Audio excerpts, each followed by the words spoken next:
So what can you actually do when your JBL Tune 760NC is not charging? Well, one thing that you can try to do firstly is to just lift on one of this. You can take the right side. For example, you will be able to see a couple of ports here that you can charge.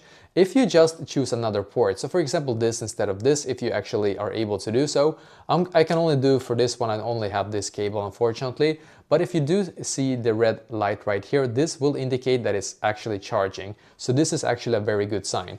Another port is right here, just so that you're aware of that. There is also one here. So try all of them and see if any of those will actually indicate a red light blinking. And if nothing indicates a red light, where is it? Oh, here it is. So if nothing indicates a red light, you have tried all of the ports.